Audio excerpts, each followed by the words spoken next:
ప్రభునందు ప్రియమైనటువంటి సహోదర సహోదరులారా, ప్రభు పేరట మీ అందరికీ వందనాలు. ఈ దినం మనము ఇక్కడ చూస్తున్నట్టుగా దేవుని నిత్య ఉద్దేశము, ప్రణాళిక దీని గురించి కొంత సంక్షిప్తంగా మనము చిన్న సందేశాన్ని వినబోతున్నాం. దేవుడు మనందరితో మాట్లాడును గాక. మీ అందరిని కూడా దేవుడు ఆశీర్వదించును గాక. దానికి ముందుగా చిన్న ప్రార్థన చేసుకుందాం. ప్రియమైన పరలోకపు తండ్రి, మా రక్షకుడు ప్రభు అయిన యేసుక్రీస్తు నామమున స్తోత్రములు తండ్రి. మరి సమయమును మాకు ఆశీర్వదించుము, దీవించుము ప్రభువా. మాలో ప్రతి ఒక్కరితో మాట్లాడుము తండ్రి. వినగలిగే చెవులు మాకు అనుగ్రహించుము, చూడగలిగే కన్నులు, గ్రహించే హృదయాన్ని మాకు దయచేయము. నీ ప్రణాళికను మేమందరం తెలుసుకున్నట్లు, చూచున్నట్లుగా మా కన్నులు తెరవచేయము ప్రభువా. ఈ యొక్క సందేశము వినుచున్న వారందరికీ ఆశీర్వాదకరంగా మార్చుము, రక్షణకరంగా మార్చుము ప్రభువా. మీ రక్తం కిందకి మమ్మల్ని మేము తెచ్చుకుంటున్నాం తండ్రి. కేవలం మీ కుమారుడు ప్రభు అయిన యేసుక్రీస్తు వారు మాత్రమే హెచ్చించబడునుగాక, యేసు ప్రభువు మాత్రమే కనబడునుగాక, వినబడునుగాక అని ప్రార్థిస్తున్నాం తండ్రి. అవసరమైన నీ మాటలను మీ దాసు నోట ఉంచుము ప్రభువా. మీ యొక్క హృదయ వాంఛను బయలుపరచుము, నేను నీవు మహిమపరచుకును. యేసు ప్రభు రక్షకుని పేరిట స్తుతించి ప్రార్థిస్తున్నాం తండ్రి, ఆమేన్.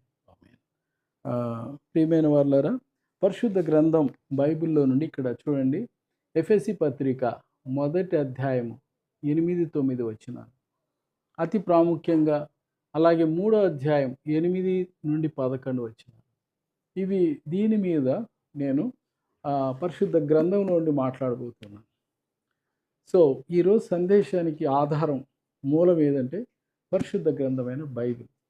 సో అయితే సమయాభావాన్ని బట్టి నేను అవి తీసి చదవలేకపోతున్నాను. మీరు మరలా కూడా చూడండి. ఎఫెసీ 1:8-9 ఏముందంటే, దేవుని చిత్తమును గూర్చిన మర్మము అనే మాట ఉంది. ఆయన చిత్తమును గూర్చిన మర్మం, లేక దేవుని ఏర్పాటు అని ఉంది. అలాగే ఎఫెసీ 3వ అధ్యాయం 8-11 వరకు కూడా మర్మమును గూర్చిన ఏర్పాటు అని ఉంది. యుగముల నుండి మరుగు చేయబడింది, దాచబడిన మర్మం ఒకటి ఉంది, అదే దేవుని ఏర్పాటు. సహజంగా క్రైస్తవులు అందరూ కూడా దేవుని ఏర్పాటు అనే మాట ఎక్కువ యూజ్ చేస్తారు, లేక దేవుని చిత్తమైతే అనే మాట. ఏంటి ఆ దేవుని చిత్తం? అసలు భూమి ఆకాశము సృష్టించక మునిపే దేవుని హృదయంలో ఉన్న ఒక ఒక ఒక చిత్తం ఉంది, ఒక ఏర్పాటు ఉంది, ఒక సంకల్పం ఉంది. అది ఏంటి? అసలు మానవుని ఎందుకు చేశాడు? సో అది మనం ఈరోజు కొంతసేపు పరిశుద్ధ గ్రంథం ఆధారం చేసుకొని ధ్యానించబోతున్నాం. సో మీరందరూ శ్రద్ధగా, ప్రార్థనాపూర్వకంగా, ఓపికతో వినాలని ప్రభు పేరట మనవి చేస్తున్నాం. తద్వారా దేవుడు ఒక ప్రత్యేకమైన రీతిలో మీతో మాట్లాడి మిమ్మల్ని ఆశీర్వదిస్తాడని మేము నమ్ముతూ ఉన్నాం. దీని వెనకాల ఎంతో ప్రార్థనలు ఉన్నాయని మేము నమ్ముతూ ఉన్నాం. ప్రియులారా, ఇక్కడ చూసినట్లయితే మొదటి పాయింట్, ముఖ్యమైన పాయింట్ ఏంటంటే, మానవుని సృష్టించట్లో దేవుని ఏర్పాటు, ప్రణాళిక. ఇక్కడ గమనించండి, అసలు మానవుని దేవుడు సృష్టించట్లో దేవుడికి గల ఏర్పాటు ఏంటి, ప్రణాళిక ఏంటి? ఓకే, సో ఇక్కడ ఇది మనం చూడాలి.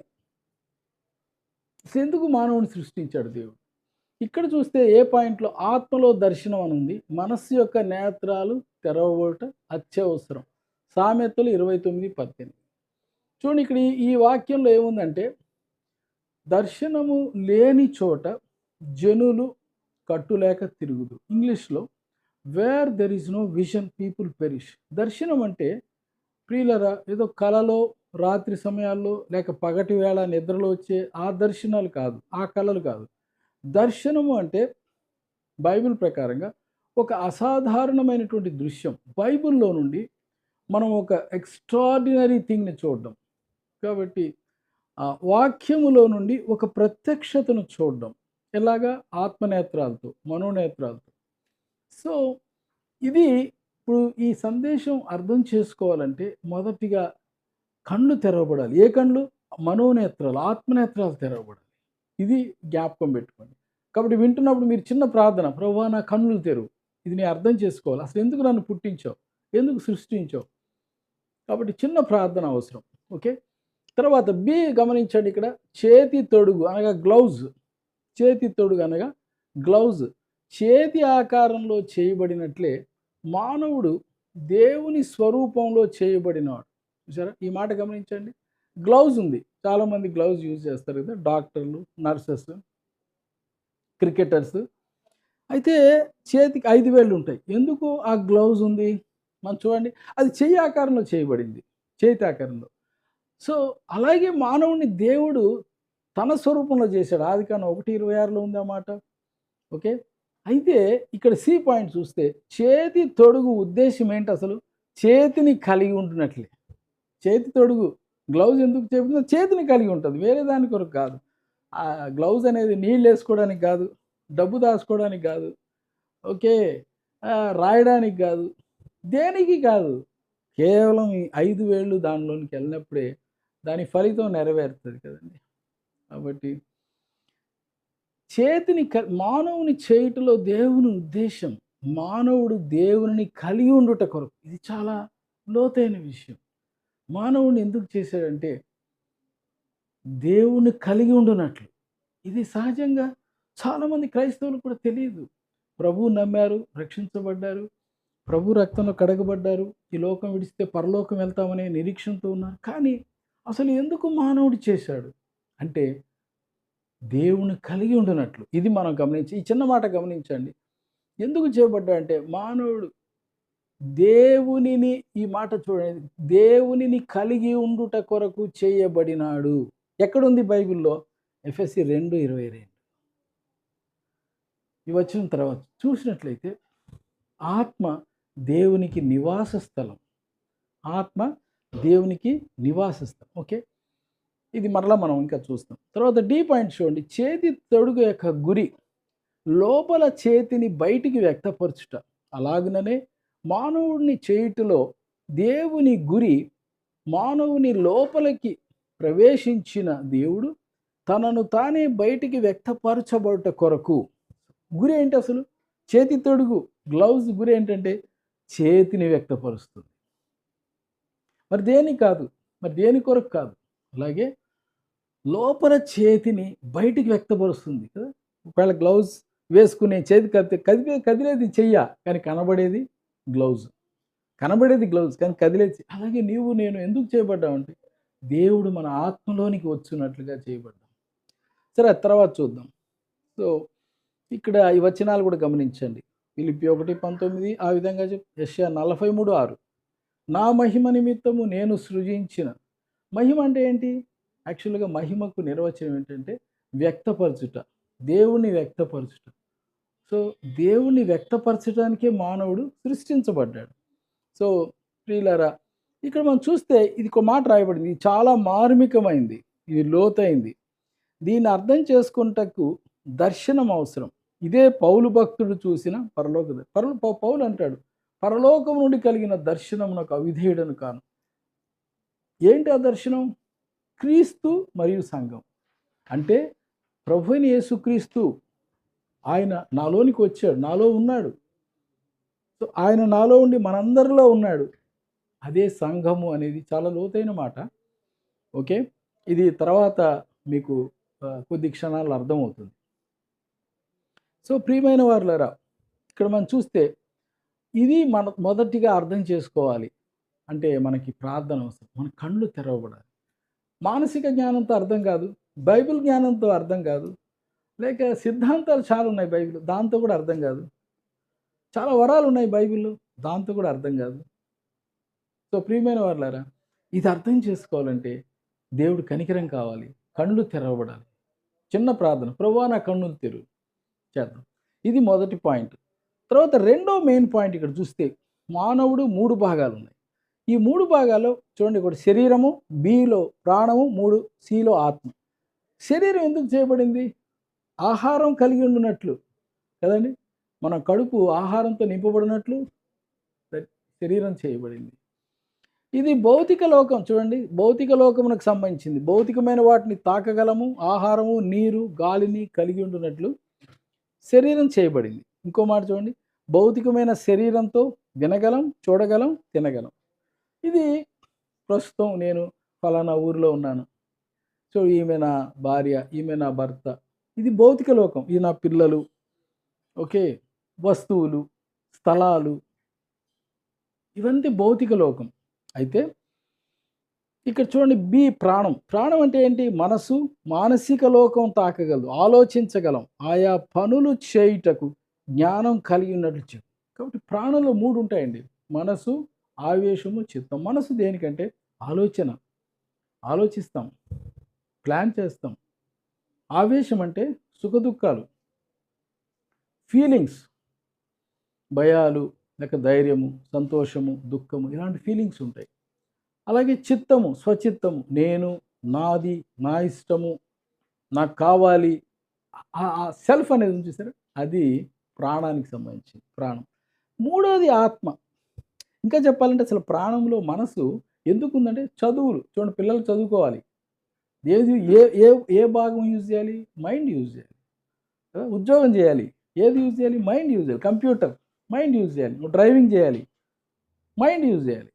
ఓకే. సో ఇది ప్రాణం. మరి ఆత్మ ఎందుకుంది? శరీరం ఎందుకుందో తెలుసు మనకి. శరీరం ఆహారం కావాలి, పానీయం కావాలి, నీరు కావాలి, గాలి కావాలి. ప్రాణం కూడా తెలుసు. అయితే ఆత్మ అనేది చాలామంది క్రైస్తవులు ఆత్మను గురించి ఎప్పుడు ఆలోచిస్తుంటారు? సహజంగా చనిపోయినప్పుడు మన సహోదరుడు మహిమలోకి వెళ్ళాడు, సమాధి దగ్గర ఆయన మహిమలోకి వెళ్ళాడు. కానీ బతుకున్నప్పుడు ఈ ఆత్మ ఏం చేసింది? అసలు ఈ ఆత్మను గురించి, నరుని ఆత్మను గురించి ఎప్పుడైనా సందేశం విన్నారా? నరునికి ఒక ఆత్మ ఉంది, మానవాత్మ. సామెతలు 20:27 ఇక్కడ చూడండి. సామెతలు 20:27లో ఏముందంటే, నరుని ఆత్మ యెహోవా పెట్టిన దీపం అని ఉంది. అలాగే 1 కొరింథీ 2:11లో ఏముందంటే, ఒక మనుష్యుని సంగతులు మానవాత్మకే, మనుషుని ఆత్మకే కానీ మరెవరికీ తెలియవు. సో ఇది చాలా ప్రాముఖ్యమైంది. దేవుని గురించి తెలుసుకోకముందు, పరిశుద్ధాత్మను గురించి మనం తెలుసుకోకముందు, అసలు నా ఆత్మను గురించి నేను తెలుసుకుని ఉండాలి. నా ఆత్మలో ఏం జరుగుతుంది? నా ఆత్మ ఎందుకు దేవుడు సృష్టించాడు? అది తెలియకపోతే అసలు దేవుడిని, పరిశుద్ధాత్మను ఏం తెలుసుకోగలను? కాబట్టి ప్రియులారా, మానవుల్లో 3 భాగాలు: శరీరం ఆహారం కొరకు, నిండి ఉంట కొరకు; మనస్సు జ్ఞానం కొరకు, ఆయా పనులు, స్త్రీలైతే వంటలు, వార్పులు, పురుషులు ఉద్యోగాలు, ఇవన్నీ. మూడోదిగా ఆత్మ దేనికోసం అంటే దేవుడి నివాస స్థలం. ఇది చాలా విలువ. చాలామందికి తెలియదు, చాలామంది క్రైస్తవులకు తెలియదు. సహజంగా క్రైస్తవులు, అమ్మ దేవుడు చర్చిలో ఉంటాడు, అమ్మ చర్చిలో మనం ఇది చేయకూడదు, లేక సిగరెట్ తాగకూడదు, ఎందుకంటే చర్చి ఇది. అయితే అసలు చర్చి ఎవరు అంటే నువ్వు నేను, రక్షించబడిన దేవుని పిల్లలందరం మనమే సంఘం. సో దేవుడు నివసించేది ఆత్మలో, రక్షించబడిన మానవాత్మలో. అలాగే పరిశుద్ధులు, దేవుని పిల్లలు కూడుకునే సమాజంలో దేవుడు నివసిస్తాడు. కాబట్టి ప్రియులారా, ఇది మనం గమనించాలి. ఆ తర్వాత మనం 3వ పాయింట్కి వెళ్దాం. ఇక్కడ 3వ పాయింట్ మనం చూసినట్లయితే, మానవుని చేసిన తర్వాత ఏం చేశాడు దేవుడు? ఏం చేశాడంటే, దేవుడు వెంటనే ఏదైనా తోట చేశాడు. చూసారా, ఇది చాలా విచిత్రం కదా. తోట చేశాడు. సహజంగా దేవుడు అనగానే అందరికీ ఏం గుర్తొస్తుందంటే, దేవుడిని ఆరాధించాలి కాబట్టి గుడి కావాలి. కానీ ఇక్కడ ఏదైనా తోటలో దేవుడు గుడి కట్టమని చెప్పలేదు, చేయలేదు. దేవుడు గుడి చేయలేదు. లేకపోతే నా గురించి మీకు ఏం తెలియదు కదా, మీకు నేను చదువు నేర్పిస్తాను, మీకు వాళ్ళు నేర్పిస్తాను, ఏబీసీలు నేర్పిస్తాను అని బడి పెట్టలేదు. బాగా గమనించండి ప్రియులారా, నేను చాలా ఆశ్చర్యపడ్డాను. నా కళ్ళు తెరవబడినప్పుడు, అబ్బా, ఏదేం తోటలో గుడి లేదు, బడి లేదు. Praise the Lord. మరి ఏముంది? తోట ఉంది. తోట ఎందుకు? తోటలో అన్ని రకాల పండ్లు ఉన్నాయి. దేవుడు అంటాడు ఆదికాండం 2:17లో, ఈ తోట వృక్ష ఫలములు అన్నీ నిరభ్యంతరంగా నువ్వు తినచ్చు, ఒకటి మాత్రం తినద్దు. అన్నీ తినచ్చు అన్నప్పుడు అక్కడ జీవవృక్షం కూడా ఉంది చూడండి. కనుక ఇక్కడ తోట చేశాడు. మొదటి మాట దేవుడు పలికింది ఏంటంటే, తోటలో తిను అన్నాడు. రెండోది తినద్దు. చాలా నన్ను ఆరాధించని కూడా చెప్పలేదు, నాకు ప్రార్థన చేయని చెప్పలేదు. లేకపోతే ఆదామా, ఇదో నీవు నీ భార్యను ప్రేమించు అని కూడా చెప్పలేదు. లేదా హవ్వకి నీ భర్తకు లోబడని కూడా చెప్పలేదు. ఒకటే చెప్పాడు, తినద్దు. అంటే క్రైస్తవ జీవితం అంతా కూడా ఇక్కడ ఇది చాలా లోతైన భావం. తినుట మీద, తినకపోవటం మీదే ఆధారపడింది. సరే అది మనం ఏంటో చూద్దాం. చూడండి మొదటి పాయింట్‌లో ఏముందంటే, తోట మధ్యలో జీవవృక్షం ఉంది. అది దేనికి గుర్తు? సాక్షాత్తు ప్రభువైన యేసు. జీవం అనగా ఎవరు? జీవం అంటే ఎవరు ఈ భూమి మీద చెప్పలేదు నేనే జీవమని. నేనే జీవం అని చెప్పిన ఒకే ఒక వ్యక్తి సాక్షాత్తు ప్రభువైన యేసుక్రీస్తు. నేనే జీవమును పునరుత్థానం అని చెప్పాడాయన. ప్రియులారా, అలాగే కొలస్సీ 3:4లో మనకు జీవమై ఉన్న క్రీస్తుని రాయబడింది. ఓకే. సో, జీవము అనగా క్రీస్తు. రెండోది బి పాయింట్. మంచి చెడ్డల తెలివి నిక్షం ఉంది. అది దేనికి గుర్తు అంటే మరణం, సాతానికి గుర్తు. ఎలా చెప్పగలం? హెబ్రీ 2:14-15 అక్కడేముందంటే మరణం యొక్క బలము గలవానిని. మరణం యొక్క బలం ఎవరికుంది? సాతానుకుంది. సో, దేవుడు ఏమన్నా అంటే ఆదికాండం 2లో ఈ పండు తినొద్దన్నాడు. అదేముంది? మంచి ఉంది, చెడు ఉంది, జ్ఞానం ఉంది. ఇంకా చెప్పాలంటే అది మంచి చెట్టు, అది చెడ్డ చెట్టు, అది జ్ఞానం ఇచ్చే చెట్టు, చివరికి అది చంపేసే చెట్టు. చాలామంది అనుకుంటారు చెడు చేస్తేనే మరణం, కానీ మంచి కూడా మరణమేనండి. మంచి కూడా మనంతట మనం చేస్తే అది మరణానికే. మన స్వనీతి అంతా దేవుని దృష్టికి మురికి పేలికలే. సో, ఇది మరణ వృక్షం. ఇది తినొద్దన్నాడు. C point. దేవుని ఆజ్ఞ మరణపు వృక్షపు పండు తినవద్దు. ఖచ్చితంగా చెప్పాడు. తినొద్దు. తిను దినమున నిశ్చయముగా ఖచ్చితంగా నువ్వు చనిపోతావు అన్నాడు. The point. దేవుడు మానవునికి ఇచ్చిన వరం సొంతంగా నిర్ణయాలు తీసుకునే హక్కు అనగా స్వచిత్తం. దేవుడు మానవునికి ఇచ్చిన ఒక అద్భుతమైన వరం ఏంటంటే నీవు నేను ఎంపిక చేసుకోవచ్చు. చూసింగ్. నాకు ఇది కావాలి, ఇది వద్దు, ఇది తింటాను, ఇది తినను. నీ ఇష్టం. దేవుడు బలవంతం చేయడు. నేను తప్పు చేస్తాను, ఓకే, నీ ఇష్టం, నువ్వేమైనా చేయొచ్చు. ఎందుకంటే సెల్ఫ్ విల్, స్వచిత్తం అనేది ఉంది. నిర్ణయం తీసుకునే హక్కు ప్రతి ఒక్కరికి ఉంది. అది దేవుడిచ్చిన. దేవుడు ఎవరిని బలవంతం చేయడు. ఓకే. ఈ పాయింట్ చూద్దాం. జీవమా లేక మరణమా, దేవుడా లేక సాతానా, ఏది కావాలో అది పొందగలం. అది ఆదాము ఎంపిక మీద ఆధారపడి నీకు ఏది కావాలంటే అది ఇస్తాడు.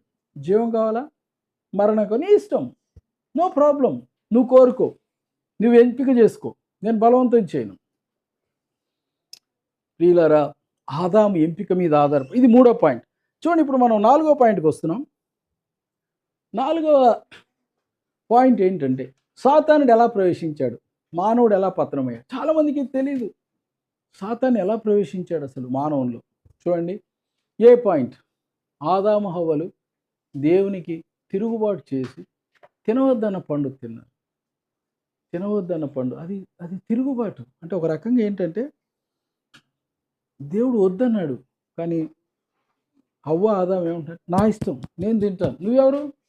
ఈ రోజున చాలామంది క్రైస్తవులు, ఈవెన్ విశ్వాసులు చాలామంది అసలు ఎవరు దేవుడు? నా ఇష్టం, నేను వెళ్తాను, నా ఇష్టం, నాకు కావాలి. ఇదే తిరుగుబాటు. తిరుగుబాటు. మానవుని స్వభావంలో తిరుగుబాటు ఉంది.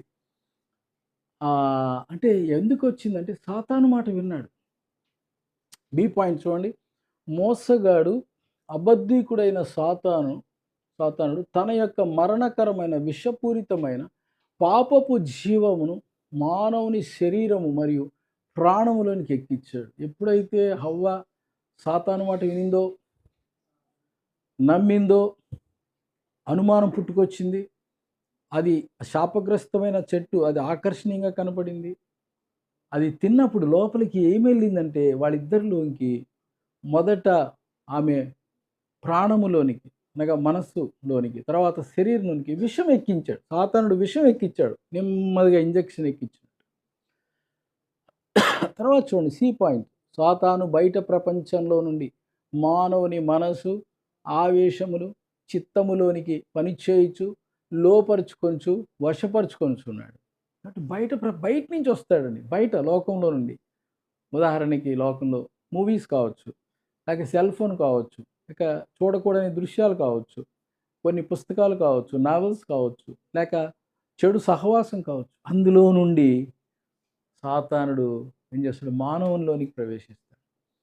కాబట్టి బయట ప్రపంచం మనస్సును తాకుతాడు, ఆవేశం తాకుతాడు, చిత్తం తాకుతాడు, తర్వాత లోపరుచుకుంటాడు కొద్ది కొద్దిగా.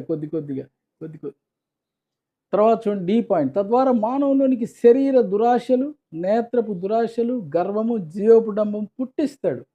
సో వీటన్నిటికీ మూల కారణం ఎవరు? ఆశ వేరు, దురాశ వేరు. ఆకలేసినప్పుడు అన్నం తినడం వేరు ఇంట్లో, ఆకలేసిందని బయట దొంగతనం చేసి, అరటిపండు దొంగతనం చేసి తినడం అది దొంగతనం అది. కష్టపడి పని చేయాలని దేవుడు నిర్ణయించాడు. సో, ఆశ వేరు, దురాశ వేరు. కాబట్టి ఇవన్నీ పుట్టించేవాడు ఎవరు? సాతానుడు. దురాశ, నేత్రాశ, శరీరాశ, గర్వము. చూసారా? తర్వాత ఈ పాయింట్ మనస్సును తాకాడండి. ఎప్పుడైతే మైండ్‌ని తాకాడో ఏమైంది వాళ్ళిద్దరికీ? దేవుని ప్రేమను, మాటను అనుమానించేటట్లు చేశాడు. ఇది నిజమేనా? అంటే అనుమానం పెనుభూతం అంటారు. తర్వాత చూడండి ఆవేశాలు తాకాడు. దేవుడు శపించినవి అందంగా కనబడినట్లు చేశాడు. దేవుడు ఏదైతే శపించాడో తింటే నువ్వు మరణిస్తావు అని చెప్పాడు, శపించాడు, వద్దన్నాడు, అది అందంగా ఎంత ఆకర్షణీయంగా ఉంది. కాబట్టి చాలామందికి ఈ లోకం చాలా ఆకర్షణీయంగా కనబడుతుంది. వాస్తవంగా ఈ లోకం మీద శాపం ఉంది, మరణం ఉంది ప్రియులారా. తర్వాత చూడండి చిత్తమును తాకాడు. తిరుగుబాటు తీర్మానం చేయనట్టు చేశాడు. నేను తింటాను. వెంటనే హవ్వ వెళ్ళింది, ఆ పండు తినింది, తన భర్తకి ఇచ్చింది. తిరుగుబాటు అంటే అర్థం ఏంటి? నాకు నేనే నాయకుడిని. I am the master of my life. నా జీవితానికి నేనే నాయకుడిని, నాయకురాలిని అన్నట్టుగా వాళ్ళిద్దరూ ప్రవర్తించారు. ఆత్మకు బదులుగా, ఇది గమనించండి, చాలా ఇంపార్టెంట్. ఆత్మకు బదులుగా మనస్సును ఉపయోగించినట్లు చేసి విషపూరితం చేశాడు. ఈరోజు చాలామంది క్రైస్తవులు ఆత్మకు బదులుగా మనస్సును ఉపయోగిస్తున్నారు. చేసి ఏం చేస్తున్నారు? విషపూరితంగా చేసేసాడు. అందుకే వాళ్ళ ఆత్మ చనిపోయిన స్థితిలో ఉంది, మనస్సు మాత్రం చాలా యాక్టివ్గా ఉంది. ఇక్కడ వచనాలు కూడా చూడండి. కొలస్సీ 1:21 మనస్సు దేవునికి విరోధం అయిపోయింది. ఎఫెసీ 4:17 మనిషి లోపల మరణం వచ్చేసింది, దేవుని జీవం నుండి వేరు చేయబడ్డాడు. 2 కొరింథీ 4:4 ప్రకారంగా మనస్సు గుడ్డిదైపోయింది. జే పాయింట్, ఆ కారణంగా మనస్సులోని ఆలోచనలు దేవునికి విరోధంగాను చీకటితో నింపివేశాడు. మానసికంగా గుడ్డివారిగా చేశాడు. ఈ భూమి మీద పుడుతున్న ప్రతి మనిషి, ఏ కులం, ఏ మతం, ఏ జాతి అయినా, అందరూ కూడా వారు పుట్టుకతో వారి మనస్సు విరోధంగా ఉంది. తర్వాత చూసినట్లయితే చీకటి ఉంది వాళ్ళలో, మానసికంగా గుడ్డివారుగా. తర్వాత చూడండి భావావేశాలు అదుపు తప్పినట్లు చేసి, కంట్రోల్ లేదు, బ్రేకులు లేని బండి ఏమవుతుందండి? యాక్సిడెంట్ అవుతుంది, అనేకులు చనిపోతారు. అలాగా మనిషి ఆవేశానికి బ్రేకులు లేవు. అందుకే ఏమవుతున్నారంటే దేవునికి విరోధంగా క్షమించండి, భావావేశాలు అదుపు తప్పినట్టు చేసి అనేకులు ఈ లోక సంతోషంతో మునిగిపోనట్లు. లోక సంతోషం, చాలామంది మూవీస్ లేక ఆటలు లేక లోక సంబంధమైన లగ్జరీస్లో ఆనందిస్తూ చివరికి దేవుడే మర్చిపోయినట్టు చేస్తున్నాడు, దేవుడికి దూరం చేస్తున్నాడు. అది సాతాను పని.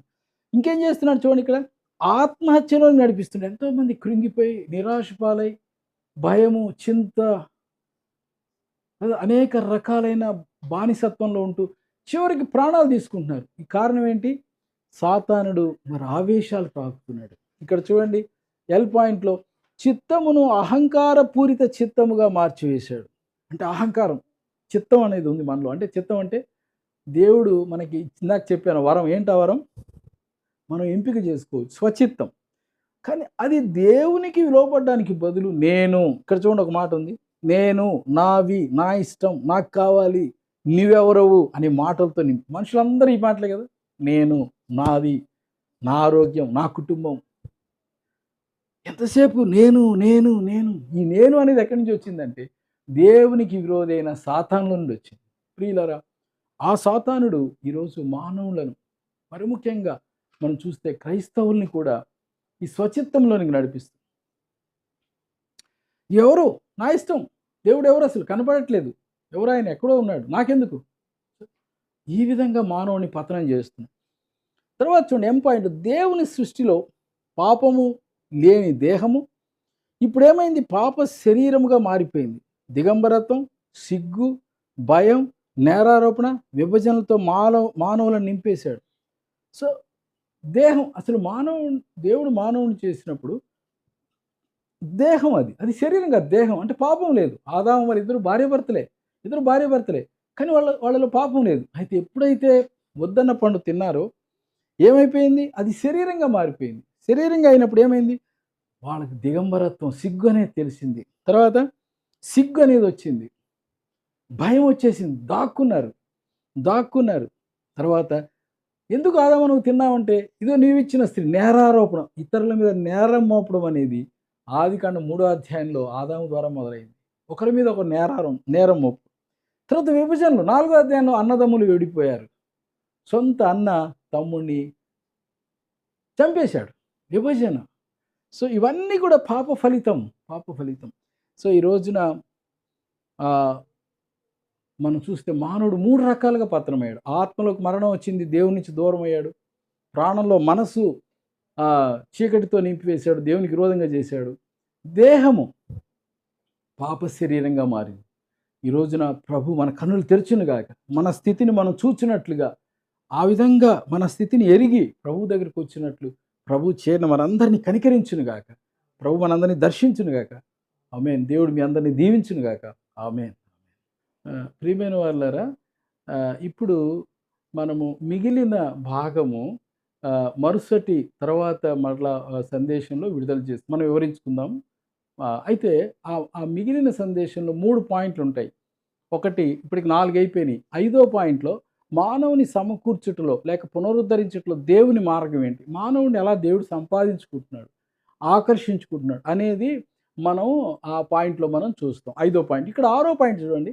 మానవుని విమోచించి దేవుడు అతనిలోనికి ఇది చాలా ప్రాముఖ్యం. అతనిలోనికి ప్రవేశించినట్లు త్రియేక దేవుడు వెళ్ళిన ప్రక్రియలు, ప్రొసీజర్. ఇది 6వ పాయింట్లో మనం చూస్తాం. నెక్స్ట్ వీడియోలో మనం దాన్ని వివరించుకుందాం. తర్వాత 7వ పాయింట్లో దేవుని సంపూర్ణ రక్షణ, దేవుని ప్రణాళిక నెరవేరు. సో ఈ 3 పాయింట్లు తదుపరి సందేశంలో మనందరం ఇందాం. కాబట్టి మీరు కూడా శ్రద్ధగా విని దేవుని ఆశీర్వాదాలు పొందాలని ప్రభు పేరిట మనవి చేస్తున్నాం.